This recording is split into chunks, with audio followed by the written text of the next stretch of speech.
pros and cons of the Sony A6400. The autofocus is amazing, I have to say. I'm here, all I've done is press the record button and it's tracking my face already. I can see it in the screen, which brings us onto, my next point is the screen. It can be either tilted upright if you're behind the camera just to get a better view of it, depending on what you're doing, but it can also be flipped the complete other way. So it's absolutely perfect for doing a lot of stuff like this where you need to film yourself but you don't have a helper. So that's what it's for. My next point is that it does have 4K video. It offers 4K recording, but it is only 30 frames per second if you do use this. So that's something to think about, but if you want to make cinematic sort of videos, you should be only using about 24 frames per second, so you should be okay on that one. Now another great point is that it's compact. Now there's nothing wrong with this. It's great just as a nice travel camera, something that you can always just put in your bag and don't have to worry about it at all. It doesn't take up a lot of room. You can add, a small rig cage to it just to add that extra bit onto it so you can grip hold of something else, but that's completely up to you and depends what you're doing. So if I'm going on a flight, in a couple months, I don't want to be taking a big rig with me. I'm taking my 50mm lens, proper pancake, and just my A6400. Now, the battery life is reasonable, but it isn't the best. So for filming like this, I can get a fair amount out of it. But if you're keeping it on the whole time, if you go into a shoot or something like that, depending on what you're doing, you might need a couple of batteries. If you're just taking a few pictures, turning it off, then heading off, that's absolutely fine. You'll get plenty out of one battery. But if you're spending on doing a bit of traveling, I'd say maybe 2 batteries, 3 just to be safe. Now just for my trip I'm taking 4 altogether, but that is just a precaution. I've got my camera bag, so that's going to be absolutely fine. Now customizability, it's got a few custom buttons that you can use, I believe 2 on there, which it's a downgrade from something like my A7 II, which does have, I believe, 4. But for such a compact camera, you can just use it to change the focus settings, your shutter speed, anything. So just if you need something to quickly click on the fly, then it is great for doing that. Now, another thing is the compatibility of the lenses. Now the A6400 is part of the E-mount system, which means that you can use any camera lens that is put onto, again, my A7 II or any of the newer ones, as long as it does use the E-mount system.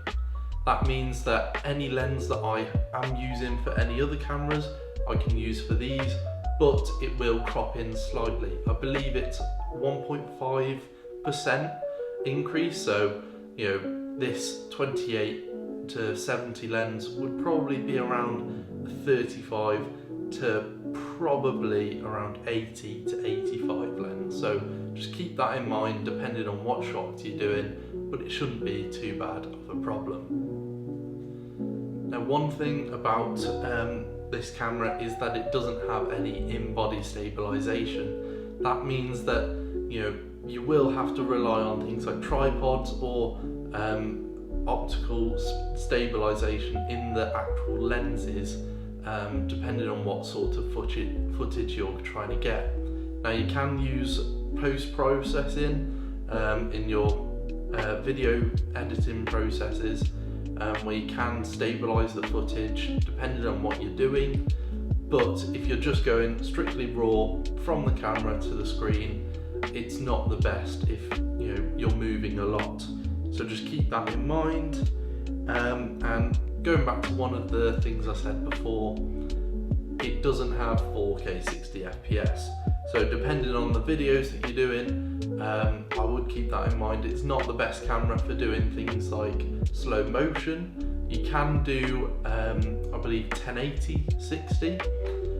So you can do that, no worries. It's just, if you want the best resolution, you can't always have, the best results for what you're trying to do.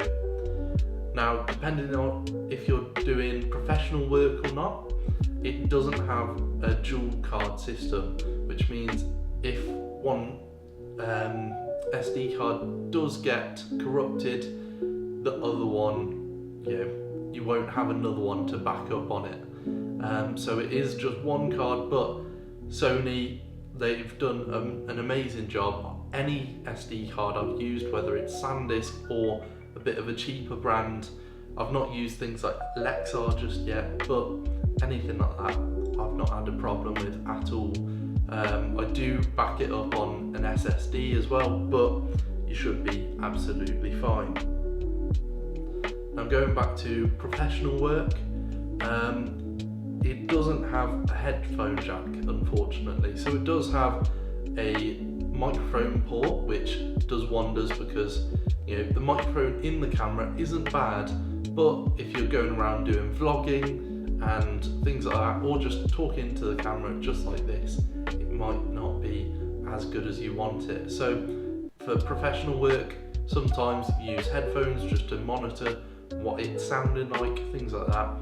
You won't be able to do it on this camera.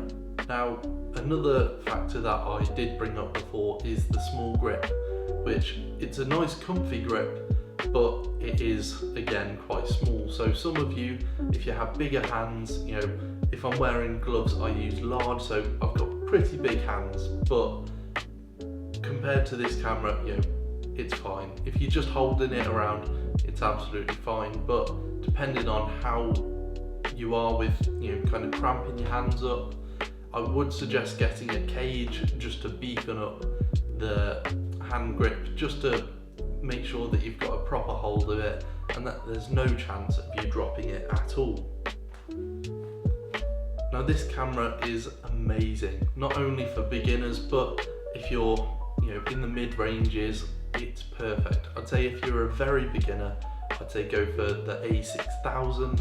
It's a very cheap camera, probably half the price of this, just depending on what you get. But they are both very, very good. Now, this camera is perfect for my needs, but they might not be just as good for your needs. Now, keep that in mind because you don't want to spend money that you don't have or don't need to spend. Now, I have this camera because I take a lot of video, whether you see it on this channel or on other channels or just for my personal life. I take a lot of videos and a lot of photos. This is my everyday camera. I take it everywhere with me. So it's pretty much always that I need something to at least document my life. No one's really ever going to see it, but it's what I think. Which, again, don't spend money you don't have. Now, I've got 3 cameras that I have at the minute. I could sell 2 of them, but in my opinion, I like just having the memories. Now, I've had the Sony A7 II for a couple months now. I had my Nikon D3000 for 2 years.